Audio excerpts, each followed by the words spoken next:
Bankers algorithm बहुत ही important topic है क्योंकि ये गेट में भी पूछा जाता है। तो हम बैंकर्स एल्गोरिदम को आज सॉल्व करके देखेंगे।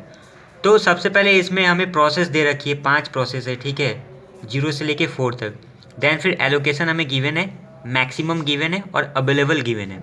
अब हम इसे सॉल्व करेंगे। सॉल्व करने के लिए सबसे पहले हमें ये सेफ्टी एल्गोरिदम की ज़रूरत पड़ेगी।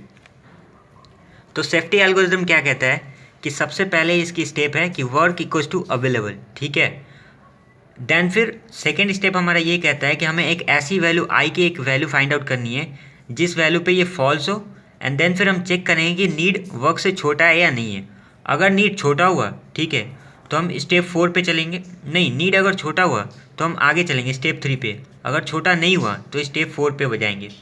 देन फिर अगर नीड हमारा छोटा हुआ तो हम निकालेंगे वर्क इक्वल्स टू क्या होगा, वर्क प्लस एलोकेशन।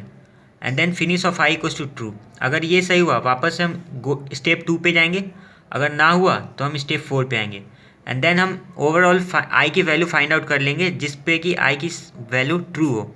तो चलिए स्टार्ट करते हैं बैंकर्स एल्गोरिदम को सॉल्व करना। तो ये सेफ्टी एल्गोरिदम मैं इधर रख देता हूँ। अब क्या करना है हमें, सबसे पहले इसे सॉल्व करने के लिए हमें नीड मैट्रिक्स निकालनी पड़ेगी। नीड मैट्रिक्स क्या होती है? नीड मैट्रिक्स ये होती है मैक्सिमम माइनस एलोकेशन। तो एक नीड मैट्रिक्स हमारी बनेगी। तो 753 माइनस 010 कितनी होगी? 743, ठीक है, for process P not. And 322 minus 200, तो ये हो जाएगी 122 112 for process P1।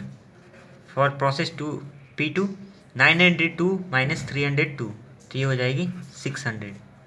And for P3 011 and for P4 431। Okay, तो अब ये हमारी नीड मैट्रिक्स निकल गई। अब हम इसे सॉल्व करेंगे सेफ्टी एल्गोरिदम के थ्रू। तो सेफ्टी एल्गोरिदम क्या कहती है, सबसे पहले हम निकालेंगे वर्क इक्वल्स टू अवेलेबल। तो ये जो हमारा अवेलेबल है इसको हम वर्क के इक्वल कर देंगे, ठीक है, यही हमारी हो गई वर्क। अब क्या करेंगे, तो सेकेंड स्टेप हमारा कहता है कि need less than equals to work. हम ऐसा आई फाइंड आउट करेंगे जिसमें कि नीड हमारी छोटी होनी चाहिए।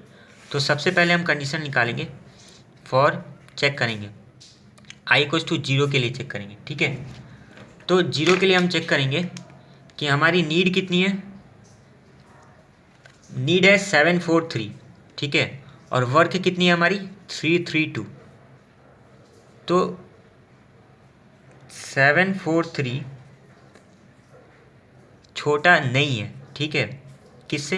332 से। ये यहाँ मैं ऐसे लिख देता हूँ, need not less than equals to work. इसलिए 0 को हम एलोकेट नहीं लिख कर सकते हैं, इसलिए हम यहाँ पे लिख देंगे therefore 0 can not be allocated at that moment. तो हमने देखा कि 0 के लिए नीड बड़ी है एलोकेशन से, इसलिए 0 एलोकेट नहीं हो पाएगी। अब हम देखेंगे फॉर आई इक्वल्स टू 1 के लिए हम चेक करेंगे। तो 1 के लिए हम चेक करेंगे नीड, हमारी नीड कितनी है 122। सो नीड मतलब हमारी 122। क्या नीड हमारी छोटी है एलोकेशन से, मतलब वर्क से? वर्क हमारी है 332, हाँ ये छोटी है। तो पहला स्टेप हमारा सही है कि need less than equals to work. अब हम तीसरे स्टेप पे चलेंगे, मतलब finish of work equals to work plus allocation. तो हम नेक्स्ट स्टेप में लिखेंगे work equals to work plus allocation. हमारा वर्क कितना है 322 और एलोकेशन कितनी है P1 के लिए? P1 के लिए एलोकेशन है 200, तो हम 200 को ऐड करेंगे, तो ये हो जाएगी 522।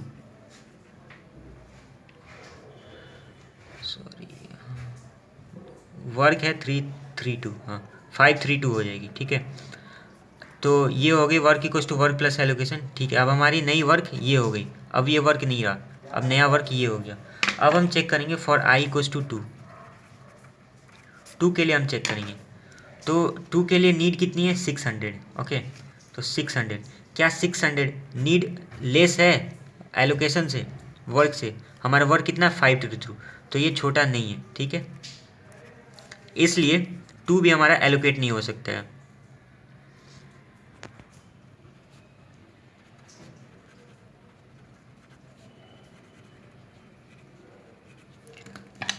अब हम चेक करेंगे फॉर i इक्वल्स टू 3 के लिए चेक करेंगे। 3 के लिए हमारी नीड है 011 और हमारे पास वर्क कितनी है 532, तो नीड छोटी है वर्क से, तो इसलिए ये एलोकेट होगी और फिर वर्क इक्वल्स टू होती है वर्क प्लस एलोकेशन, तो फिर से हमारी नई वर्क बन जाएगी। वर्क कितनी है हमारी 532 ये वाली, एंड एलोकेशन P3 के लिए कितनी है 211, तो 211 को हम ऐड करेंगे तो ये हो जाएगी 743, ठीक है, हमारी नई वर्क ये हो गई। अब हम चेक करेंगे for i equals to 4, for i equals to 4 के लिए हम चेक करेंगे, तो 4 के लिए हमारी नीड है 431, ओके 431, क्या ये छोटा है वर्क से 743?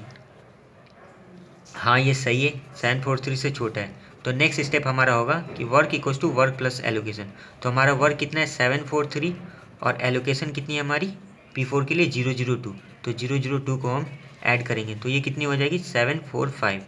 अब यहाँ पे आप देख सकते हो कि 0 एलोकेट नहीं हुई थी, 1 एलोकेट हुई थी, 2 एलोकेट नहीं हुई थी, 3 एलोकेट हुई थी, 4 एलोकेट हुई थी। ये 2 प्रोसेस उस वक्त फर्स्ट टाइम पे एलोकेट नहीं हुई।